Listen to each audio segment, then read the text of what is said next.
and also some program-specific information regarding to GSTC and the work we do with GSTC.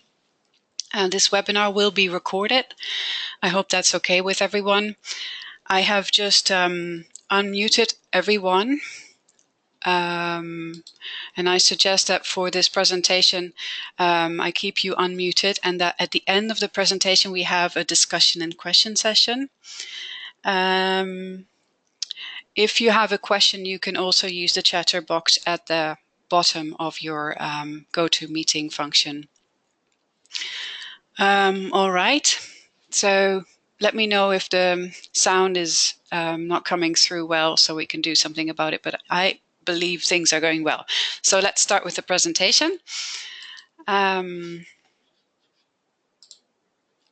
So today we'll be giving you an introduction to ASI. We'll be talking about ASI accreditation fees. We'll be talking about the ASI accreditation process. We'll be speaking a bit about the GSTC accreditation requirements, as well as timescales for accreditation. And as I said before, at the end of the session, we'll be having a discussion and question and answer session.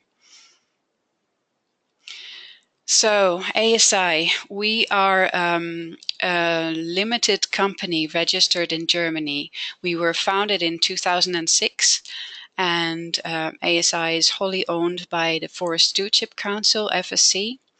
And FSC, as I said, operates as a limited company in a non-profit distributing manner. And we have one affiliate office in Kuala Lumpur in Malaysia. And we have 3 regional staff in KL. And in the Bonn office, we have 20 people that are mainly working on back office operations, program management. We have a few people that work on innovation as well, and on new business development.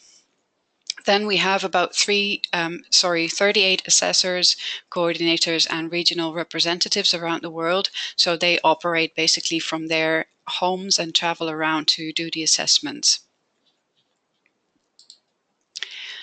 These are the ASI vision, mission, and values. So our vision is a world where responsible use of resources is the norm, driven by social and environmental initiatives. Our mission is to safeguard the integrity of social and environmental standards by providing credible and independent assurance. And we have 4 main values, which you see on the right-hand side of the slide, which are credibility, independence, competence, and integrity. So what is it that we do exactly? ASI is an assurance partner for leading sustainable standard systems and initiatives around the world. And at the bottom of the slide, you see the trademarks and the logos of the scheme. I'm just double checking if everyone can hear me.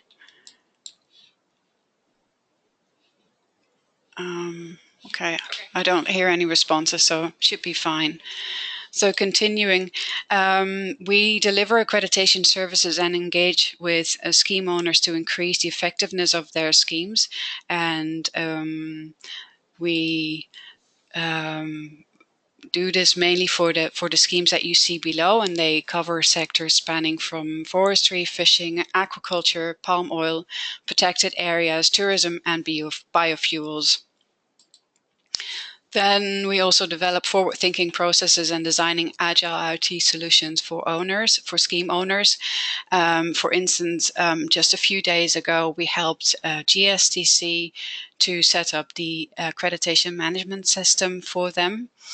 And this should be up and running. And then we also facilitate collaboration, efficiency, and impact. So we work together with the schemes. We also work together with ISEAL, which is the main organization for sustainable social environmental standard setting. They have 3 codes, one code for standard setting, the other code for impact, and the third code for assurance systems.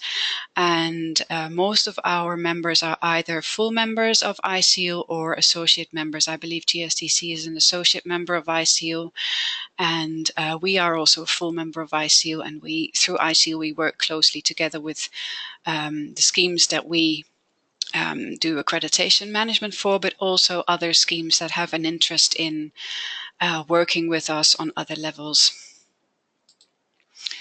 So our portfolio, as I mentioned briefly before, we are the sole accreditation body for environmental and social standard systems such as the Aquaculture Stewardship Council, Forest Stewardship Council, the Global Sustainable Tourism Council, the Marine Stewardship Council, the Roundtable of Sustainable Biomaterials, the Roundtable on Sustainable Palm Oil, and the Sustainable Biomass Partnership. We all started off with FSC about 10, 11 years ago. Then 2 years later, the Marine Stewardship Council was added to the portfolio, and so on and so on. We also provide customized assurance services to the International Union of Conservation of Nature. This works a bit different from the usual accreditation work that we do, but we provide within the IUCN project assurance services as well. So this is ASI in numbers, just to give you a rough idea. Last year, we conducted 600 assessments in 69 countries around the world. We have 33 assessors that have been qualified and signed off to do assessments for the various programs that we work with. And these assessors are based in 22 countries. Then currently there are 70 accredited certification bodies. By the way, we call them CABs, which are conformity assessment bodies, which is following the ISO language. 20% of these accredited certification bodies are accredited for multiple scopes, meaning that either they cover various scopes within their accreditation program, but some of them also cover various schemes, like for instance FSC and RSPO. Then we have more than 40,000 certificates covered by the ASI accreditation or the accredited CABs in over 125 countries. We have currently 27 applicants for new accreditation or for a scope extension, and 19 new accreditations and re-accreditations in 2016. We also have partial or full suspensions, and obviously all this information is available on our website. So moving on to the next slide. This is an overview of our governance model. On the left-hand side, you see the board of directors. Our managing director, Gunter Laguns, is supported by the ASI Accreditation Committee, of course, who is in the middle. This is a panel of independent experts who review ASI assessment reports and ensure that the process provides enough information for sound accreditation decisions, and that, of course, the recommendations are justified. Gunters makes the final accreditation decisions, but he, of course, is very much depending on the accreditation recommendations that our committee is providing to him. And I believe some of you may know Mike Reed, who is at the bottom of the accreditation committee members list, because he used to be the a member of your accreditation committee as well. So he's obviously very well informed and knows the accreditation requirements for GSTC. Then the board of directors, briefly mentioned, they provide external oversight of ASI's operations to ensure competence, independence, and impartiality. Greg Swan is the chair of the board of directors. Then we have Kim Karstensen, who comes from the FSC, or in fact, he's the managing director of FSC. Ken Commons is a member representing other accreditation bodies. He's from the IOAS, which is the organic accreditation body from the US. They are also an ISEAL member. Then Michael Conroy, he's an independent expert, having worked with FSC and Fairtrade, MSC, and various other sustainable standards. And then there is Veronica Garcia Malo. She is from Mexico and used to work with UNFCCC, and also has done work with the International Accreditation Forum in Mexico. Then we have planned an independent impartiality committee. Currently, the impartiality activity is monitored by the board of directors, but we have decided to establish an independent committee that represents the various stakeholders that we have, such as the certification bodies, schemes, and NGOs. Then this is your ASI team at the moment. Of course, we still look fairly small because the GSTC program is still to be started, basically. So Phil Crocombe is our lead assessor and program manager for GSTC. Some of you may have met him or know him already. Then there's Amos Bien. He's a lead assessor. I think most of you may know him because he used to be the technical director at GSTC. So obviously he's very informed about GSTC and its processes and its standards. Then there is Sunke Fischer, who has been is our strategic director, and he has been involved in setting up the program.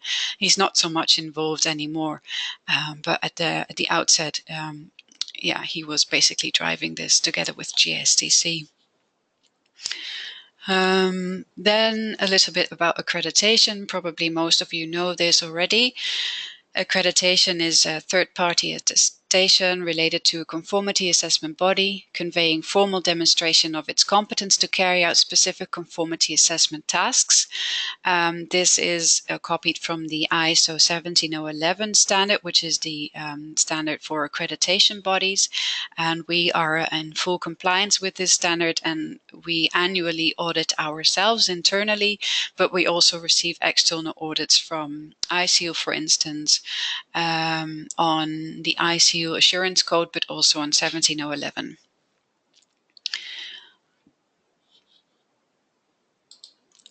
Then this is an overview of how accreditation works. On the left-hand side, on the top, there is a certification scheme who appoints an independent third-party accreditation body. For instance, GSTC, in this case, they have appointed ASI to oversee the initial assessment and ongoing monitoring of the various conformity assessment bodies. And they then in turn certify the conformity to scheme requirements of their certificate holders. So ASI assesses the certification bodies against scheme accreditation requirements, against the certification body's policies and procedures related to the specific scheme, and then also to the applicable ISO standards, which I believe for GSTC are the 17065. Then a little bit about our client satisfaction survey, which is something that we do on a regular basis. The objective of the survey is that we contact directly the scheme owners, the certification bodies, and the stakeholders to get feedback on ASI service provision. Then this is an independent survey. It's actually run by an independent company.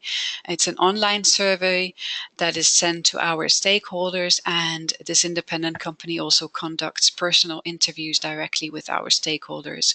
The input is voluntary and anonymous, especially when it comes to the participation of the certification bodies.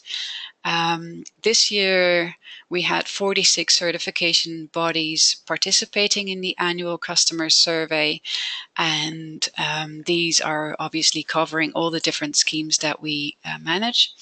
The results and all comments are followed up by our quality manager for internal improvement processes, and a summary is provided on the ASI website and the newsletter. So a little bit of detail here about the survey. You see on the left-hand side the pie chart with the percentage of the certification bodies participating in the scheme. The FSC certification bodies covered 30% of participation, MSc 29%, and from GSTC we also had some input. Then 58% when it comes to certification body satisfaction with ASI.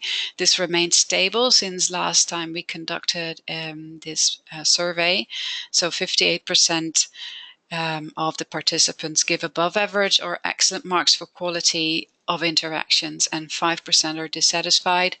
53% give above or excellent marks for performance, and 7% are dissatisfied, and 37% are dissatisfied with cost effectiveness. We get to that a little bit later on as well. The scheme owner satisfaction has increased since last survey. 80% report above average satisfaction with the interaction, and 60% give above average or excellent marks for performance, and 60% give average marks for overall cost effectiveness. Then we have identified 7 areas of concern, and we take them very seriously, of course. One feedback was the cost of accreditation. The certification bodies would like to have more predictability, cost-benefit ratio, and this is obviously something that we can look into. Also, our regional model is aiming to keep the travel costs low. And for the MSc scheme, for instance, we are looking into or we're trialing a flat fee system, annual flat fee system at the moment to see if this is helpful. Then on ASI impartiality and conflict of interest, that's of course something that we take very seriously. The main feedback that we received within this item is that some certification bodies have questions past professional ties of ASI lead assessors with certification bodies.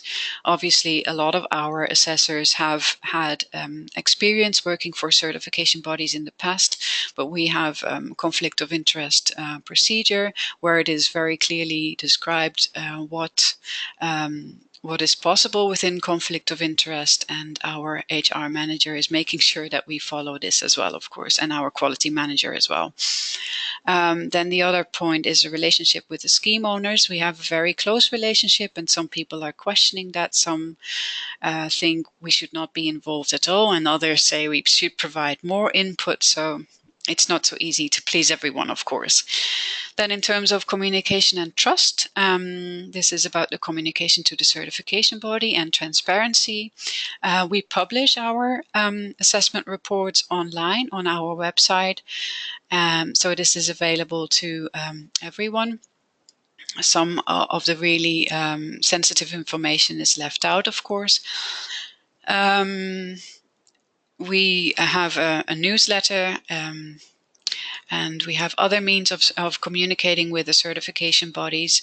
Some value this, some would like to have more information, so it's not so easy for us to find a middle way, but obviously we're looking into this and finding the root cause analysis for some of the frustrations. Then in terms of assessment quality, the planning targets is a bit of an issue for some. They would like to know much more ahead when the assessments are taking place. Then in terms of organizational strategy, some certification bodies would like to have more data sharing from us, and others question ASI's growth with versus continued quality. Then the last point is about future of certification. Here there is a softening demand while increasing competition. Of course, some question what the certification will look like, also accreditation in the future, which is why some questions have been raised. Obviously, we are taking these concerns very seriously, and we have already started to implement and have a work plan based on these identified concerns. So moving on to the next slide, which is about the accreditation fees, I would like to pass on to Phil Crocombe. Phil, perhaps you could unmute yourself and then I move to the next slide. Thank you. Okay, thank you, Avi. Thank you very much for the introduction there. Right, I've obviously been working very closely with Andre, and we've been discussing, amongst other things, ASI accreditation fees. Basically, we have a standard set of accreditation fees. These set out our normal rates for accreditation. For some of the schemes, ASI will subsidize the program for initial startup and through a certain period of time. And in other instances, we've had support from the scheme owner. Following discussions with Andre and with Sonke and Gunter's, ASI has made a number of proposals and has agreed to waive or reduce its normal rates for a certain time period. This slide is basically a capture from our current procedure, which is on our website. It's called ASI INF 20124, which is our fee schedule. And in that fee schedule, we have decided that we would waive its application fee for any bodies that decide to apply for accreditation before the 1st of July 2017. It's normally €3,000. We've also decided to reduce our accreditation committee fee. This is a fee we charge for any accreditation decisions, and it has been reduced from a normal rate of €3,000 to €1,500. This will be rolling forward for any bodies that apply before the 1st of July 2017. So there's no end date to that, if you like. We've also agreed to reduce our normal day rate, which is €950, and we've agreed to reduce it to €650 up until a point which is either the 1st of January 2018 or until the body that's applied before the 1st of July has achieved accreditation. We'll talk a little bit more about the time it takes to get accredited later on.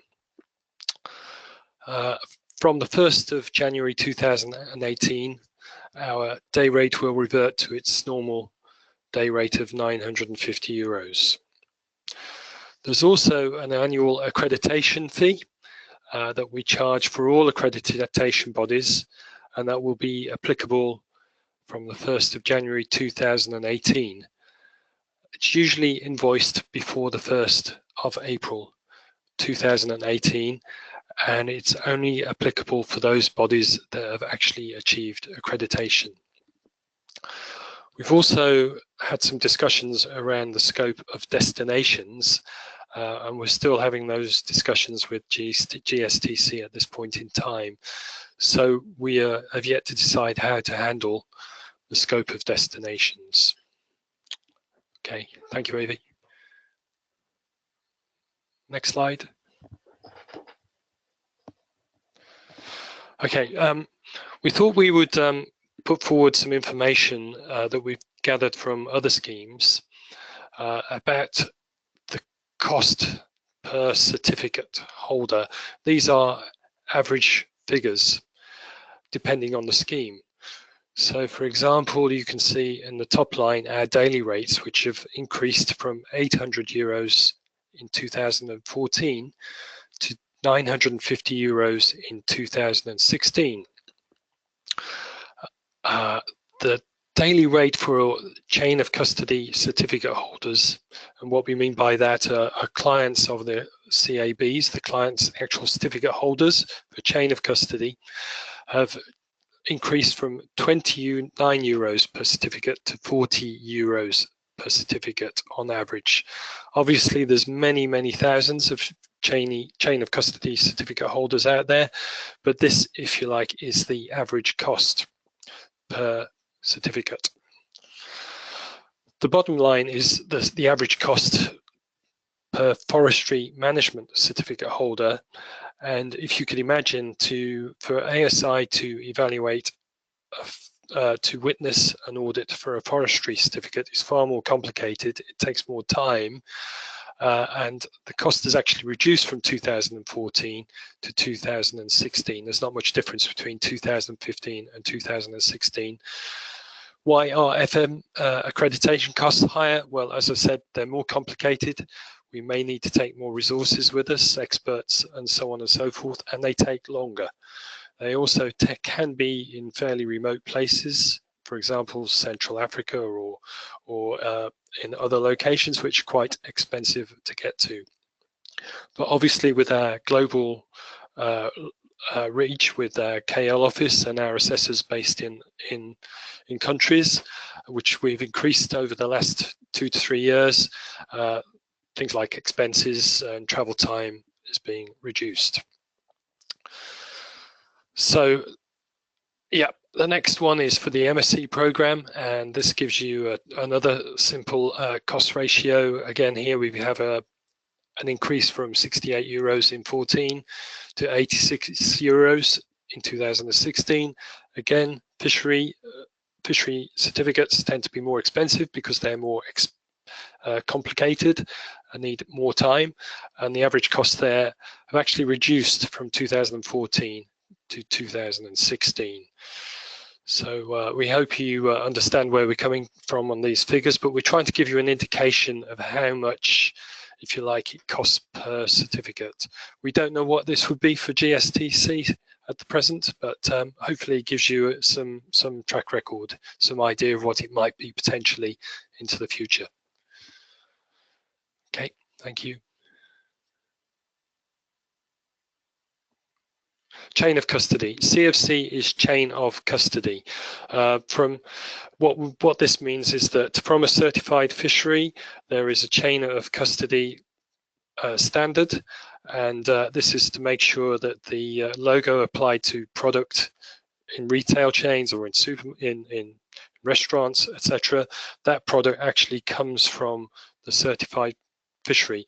So all the actors in the supply chain, from primary processing, secondary processing, traders, wholesale, and retail, may require a chain of custody certificate to apply the logo on the certificate on their products in the supermarkets and in the restaurants.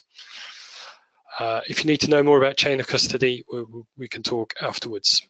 And the reason for increase here, Phil, in terms of chain of custody, is that in the past, accreditation has been subsidized by the MSc scheme. So you see a quite substantial increase when it comes to chain of custody, and that's the reason. Like by 2016, the certification bodies are paying the full daily rate now, right? Yep, and we explain that in our fee schedule, which is on our website. Yeah. Okay, thank you. Okay, a little bit about the accreditation process. We normally ask for an application form which is available on our website. It's fairly self-explanatory. We ask all applicants to fill it in as best they can and provide as much background information as possible. We review that application form. We may talk to the body to gather more information, to talk about a few issues. But if everything goes well, we will offer an agreement to the CAB.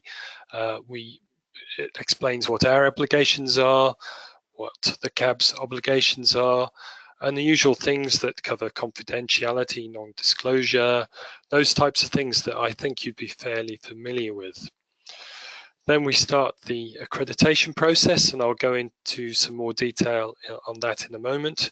But all this information can be downloaded from our website. You've got the details there, and our procedures are held in the document library. And the key procedure that we will be following, we'll be following the process as described in our key procedure, which is ASI Pro 20-101 accreditation procedure.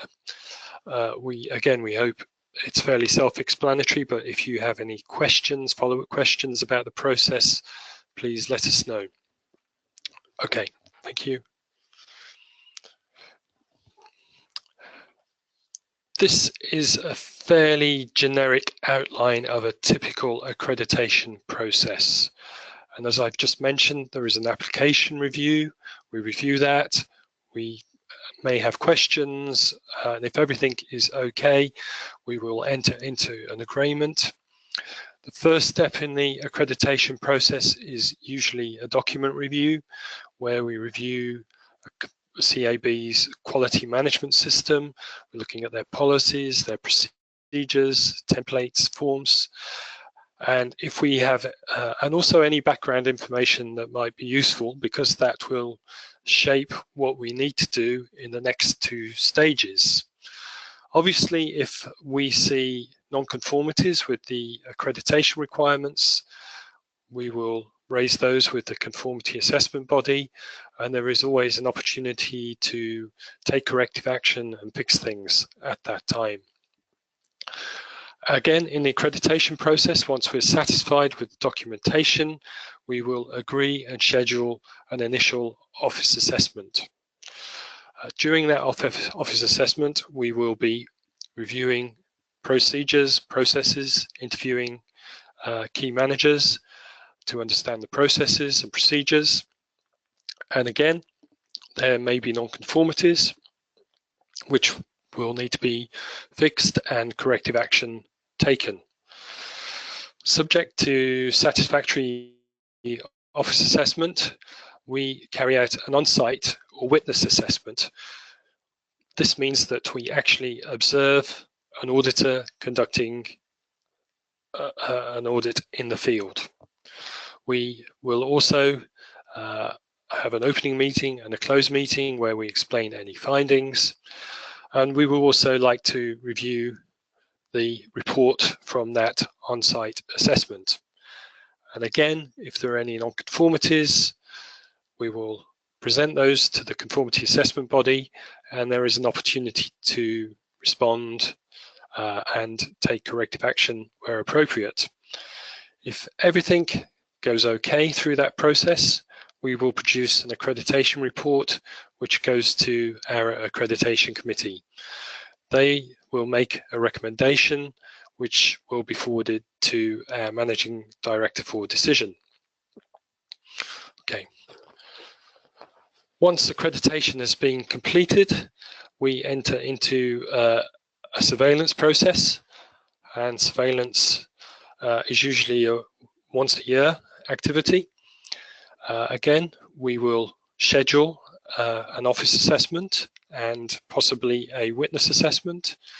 And again, it's the same process. If we identify non-conformities, we will ask for corrective action, and hopefully we won't come to it, but if there are major non-conformities and they are not corrected in time, it could lead to suspensions or other decisions.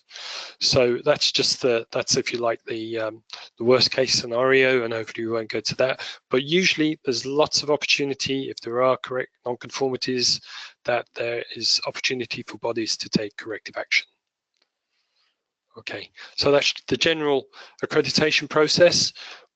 We can modify that slightly depending on the circumstances of the applicant body, but again, the document review really shapes what our plans would be. I should also say in the GSTC program that because we are operating a pilot phase, all of our information will be copied across to the GSTC technical director and the accreditation committee for review. Okay, thanks Avi. As mentioned earlier, we have a mission which is to safeguard the integrity of social environmental standards by providing credible and independent assurance. And we provide that assurance through having our own management system, but we are also checking the activities of conformity assessments bodies. We're checking that their documented management systems meet the scheme accreditation requirements, that they have the right decision-making processes from application of their clients through their evaluation processes and their decision-making processes. GSTC is slightly different because obviously most of the bodies have their own recognized standards, and we'll be taking that into account. Obviously, there's a calibration process between for ASI, making sure that all CAB certification activities have the same level of rigor and that they have the same intensity, they follow the scheme requirements, and that all of their decision-making processes are robust and have the same level of rigor. Okay, so this means that internally ASI, we have our own processes, and that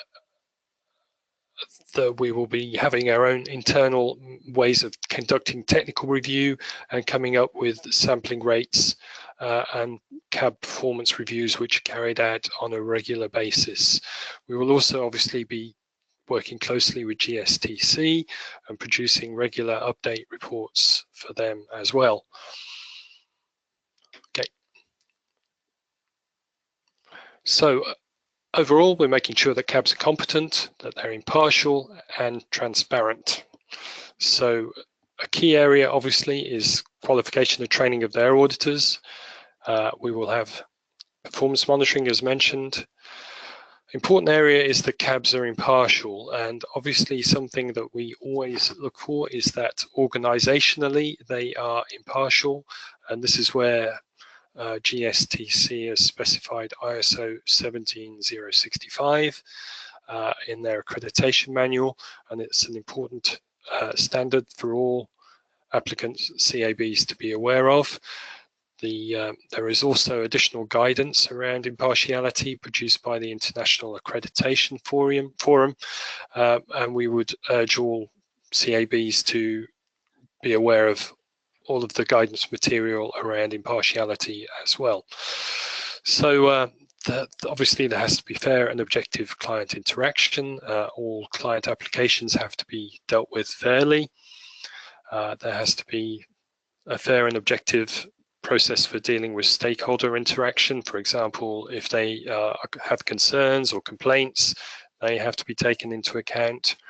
And obviously within the conformity assessment body as well, there has to be an impartiality structure and mechanism to make sure that the activity, this is the internal oversight of the CAB, to make sure that the activities of the CAB are impartial and unbiased.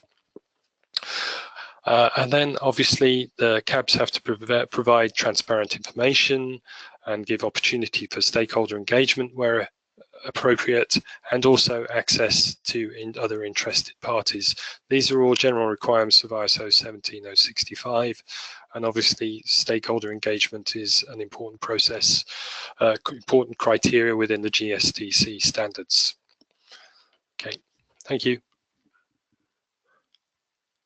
Okay, that's the end of our presentation. Thank you very much for listening.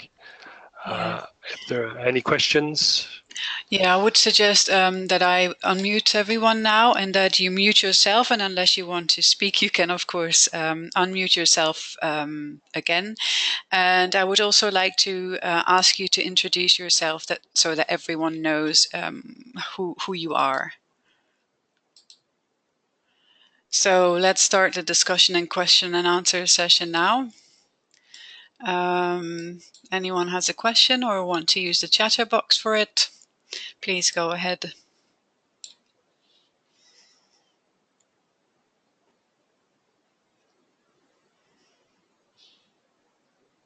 Well, I'm going to start. Thank you. I'm Florian Tögel from TourCert, and our standard right now is recognized from GSTC. And just to make sure I really got it right about the application process and the accreditation process and the fees, there will be an annual audit from ASI on the certification bodies. Is that right? That is our normal process, yes. Okay, and the fees you mentioned, there are special fees until July of this year. So if we would decide to enter the accreditation process until July, then we would benefit from these fees. I didn't really get how much the fees are for the annual audits, for the annual re-audits.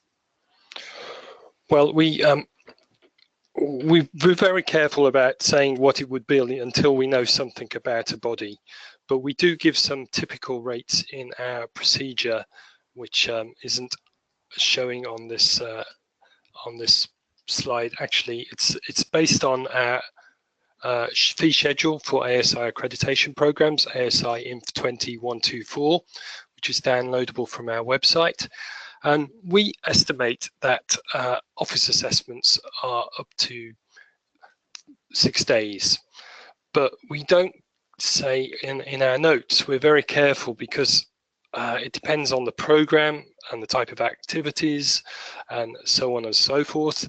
So what we tend to do is give just a ballpark figure on this until we know more about the conformity assessment body. But to give you an idea, an annual assessment is up to about 6 days, but it depends on the size and scope and activities of the conformity assessment body.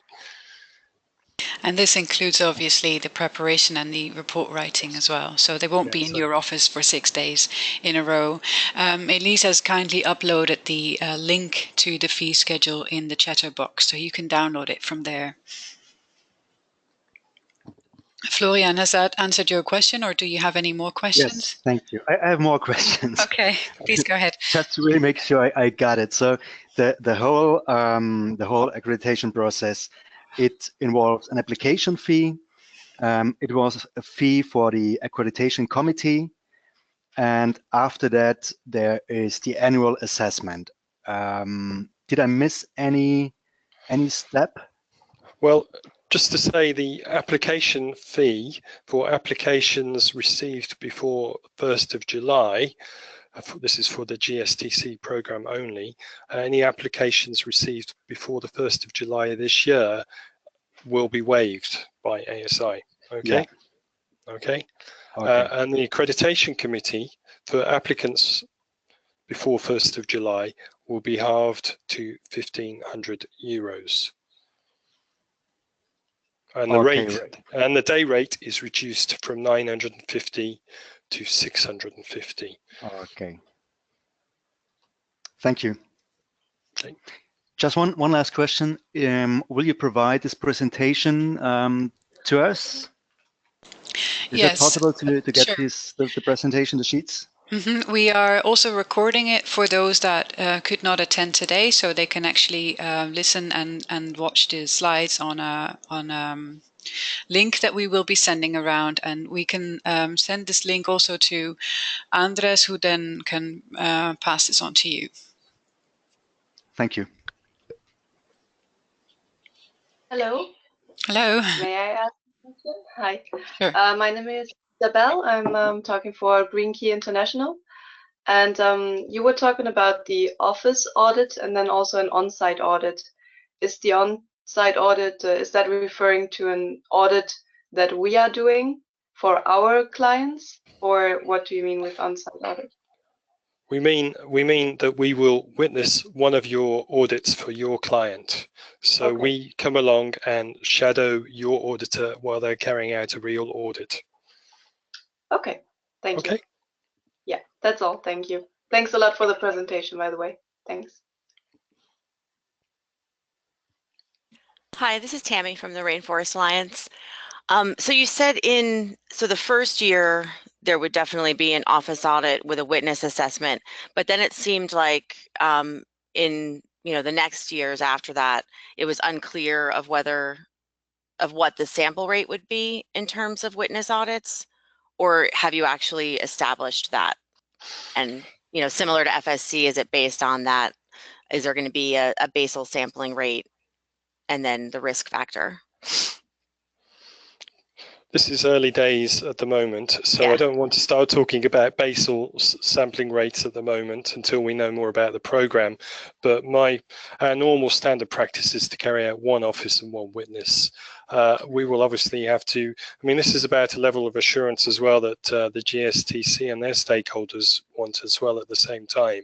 So at the moment, all I would say to Andre and the GSTC Accreditation Committee would be that ASI's recommendation is one office and one witness at this point in time. If that may change in the future, then that's depends on what we find. Great. And is the term of the accreditation 5 years? So we would reapply every 5 years? It does say 4 years in the GSTC accreditation manual, but again, I'd make a recommendation to GSTC that it's common practice, which is every 5 years. I think we got time to change that. Yeah, I think I'd have to get confirmation from Andre, but I think if we would like clarification or interpretations about the GSTC accreditation manual, then we should talk to GSTC. Sorry if I'm speaking for you, Andre, but that's the way we operate normally. If we have a question around a scheme document, then we will always speak to the scheme owner about it. Okay, no, for that's clear. Actually, we're really aligned with Phil and myself. Sorry, Andre speaking actually. So the idea is to make some kind of win-win situation for everyone, in the way of make it so smooth transition, in the way of financially and the operational wise as well, and to do not complicate and keep complicated information and so on, and move on in the way of accreditation in a more professional way. So actually we're aligning standards and concepts and the way how we should approach the whole process of accreditation. So yeah, in that way we will align many of the points with the GSTC and what is ASI doing currently at the moment with another type of certifications as well, if that answers your questions as well. Yes, thanks. I do have just a couple more. We recently went through the GSTC approval process, or last year we did. Would the document review be similar to that process in terms of the checklist we completed and the document gathering? Or would we expect to see, I don't know how much if the accreditation manual has changed a lot since that process? I'm just looking for, how much level of effort would take to kind of redo that, what we did for last year. I'm probably going to dodge this one a little bit because it's difficult to say how you deal with a hypothetical situation. I'm aware that some of you've gone through this process already, and Andre and I have talked about this. We obviously have to do some due diligence here, and we have to or one of my colleagues will have to convince both our accreditation committee and Gunther's that we've done sufficient assessment work to make a positive recommendation, hopefully, if we get to that stage. So I can't say exactly what we would need to do, but we would start with a document review at this stage, and we'd see what's been done by GSTC through the approval process and take that into account. So I kind of dodging the question at the moment because we haven't got any information in front of us, basically. So at this stage, it's very difficult for me to give you a yes or no on that one. I have to see the information in front of me, to be honest. But Andre and I have talked a lot about this, and yeah, for sure, we will take into account the work that's already been undertaken, and we will reach our conclusions once we've carried out an initial review of documentation. But we have to do our own due diligence on this and follow our own procedures.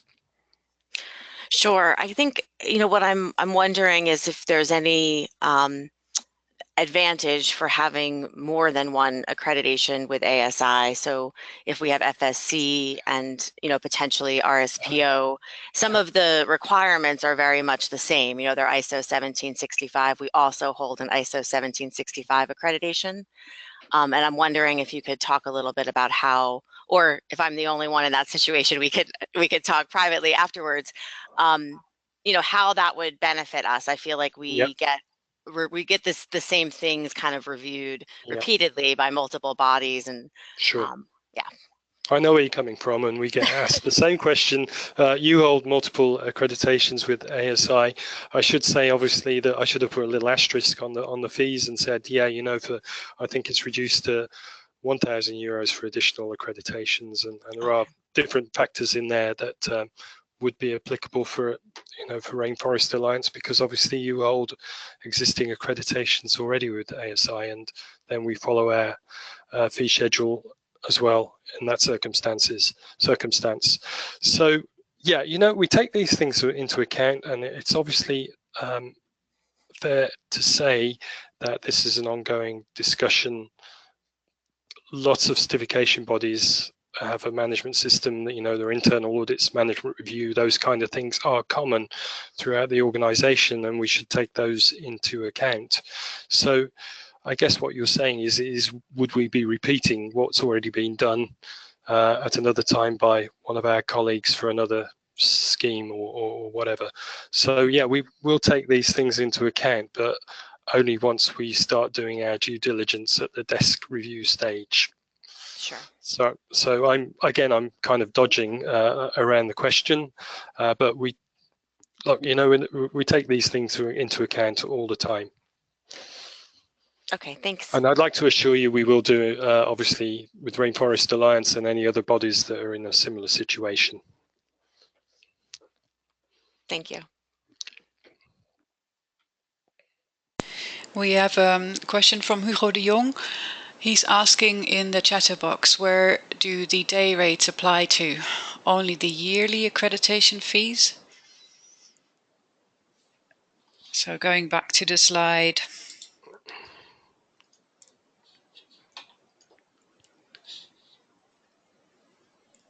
So in fact, the day rate applies to everything that we do, but it is reduced in for a couple of situations which are shown in this slide, and which my colleague Phil already discussed.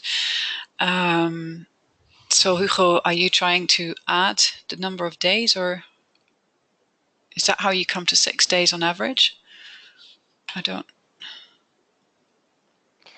Yes, hello, this is Hugo. Sorry, I was using the chatterbox because I'm in a pretty full office, but I think it's quite enough right now.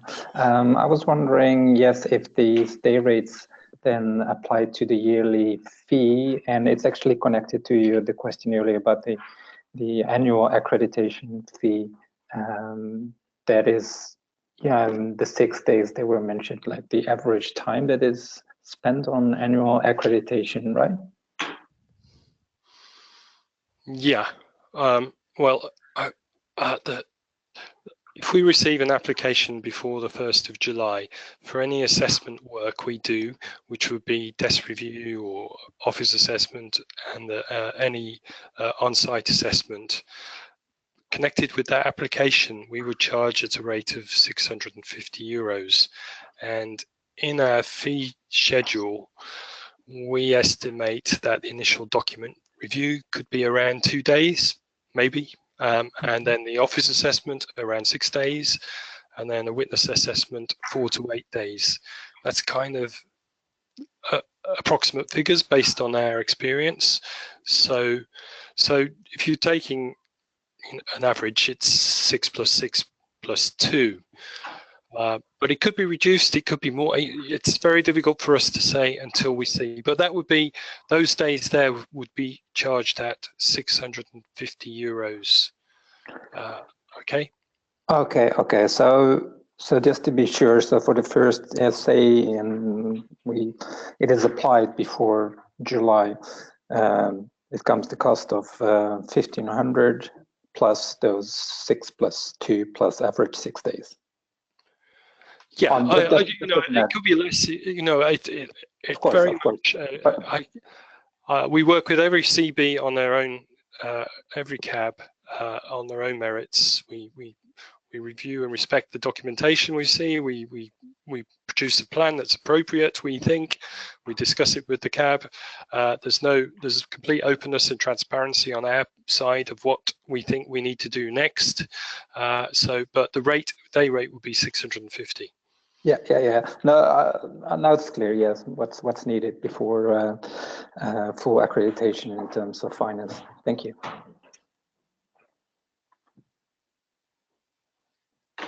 One more question from my side. From Florian. Yeah. Thank you. Go ahead.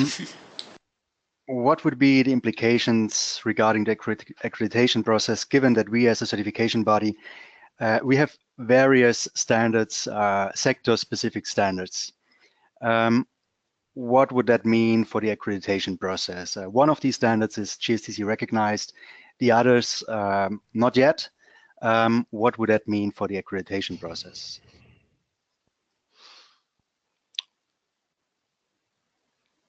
So what is your current scope at the moment? I mean, you have a recognized standard for hotels or tour operators, or is it a specific sector within one of those?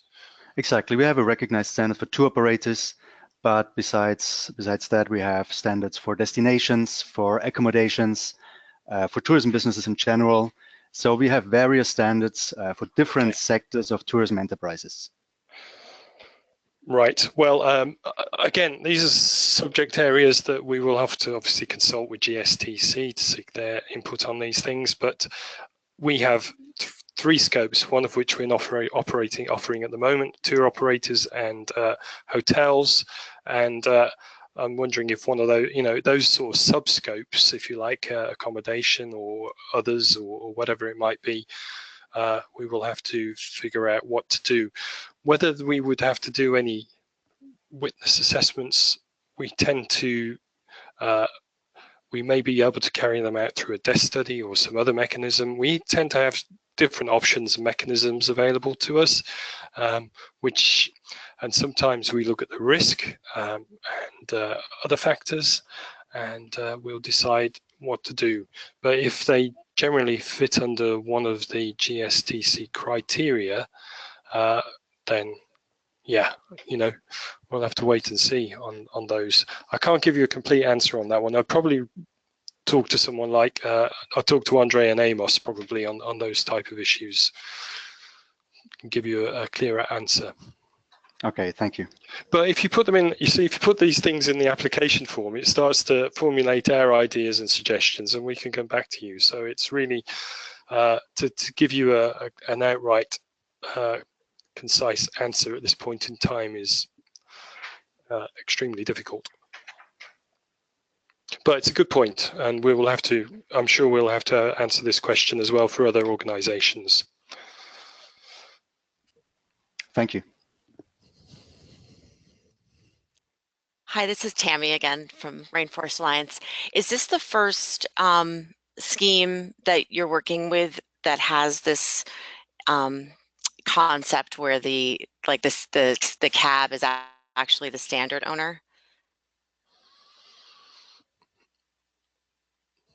Yes, I don't believe any other schemes. Yeah, it seems really, it seems interesting because I feel like sometimes there's debate between an interpretation of a standard, and you kind of can always go back to the scheme owner. And I feel like with GSTC, we'd be able to do that, with the GSTC criteria to get their, interpretation on certain topics. But there might be standard requirements maybe in our standard that aren't necessarily in the GSTC criteria. So I think it's just more of a comment that this is going to be interesting. And like you said, I think we'll have to do a lot of, there'll be a lot of assessments and changes as we go through.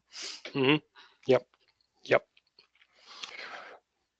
But the broad principle is that GSTC have asked ASI to carry out the accreditation of CBs, and there'll be a lot of learning for everybody in this program, this project. And I think we don't have all the answers at this point in time, but hopefully we can all work together. And perhaps the objective is really to provide the outside world, a different type of assurance. Maybe, I don't know. Maybe I shouldn't be talking about that, but that is generally what we see with the other programs, is that having ASI involved as the accreditation body gives the stakeholder communities some assurance that there's independent oversight of the programs.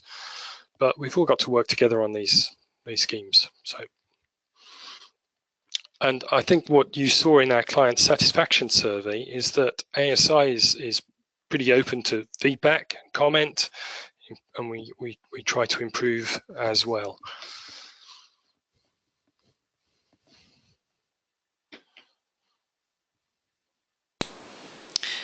Anybody else? Any questions, comments, feedback? Actually, I have one for all of you. We're dealing, yeah, Andres, sorry again. Yeah, we're dealing with Phil since a while with this discussion and fighting and showing and slides and emails up and down actually, and trying to take the best of us actually, from the ASI, from GSTC, and all of you to move forward actually, to really make the next step to make an impact. As a GSTC, we really want to make an impact. We want to really get the real recognition from the ACO as well, and that's why we're pushing this one really hard and dealing and showing that is the best way to do this, and we're getting the total support from ASI. And if you see financially what ASI is providing or supplying or offering at the moment is unique actually, the flexibility of this point. Not just to motivate you to go ahead with this, but it's a lot of people behind this trying to achieve that certification bodies will go through this process. So from my side, it's all open to answer any questions, to deal, to evaluate, and to go ahead with any of your requirements.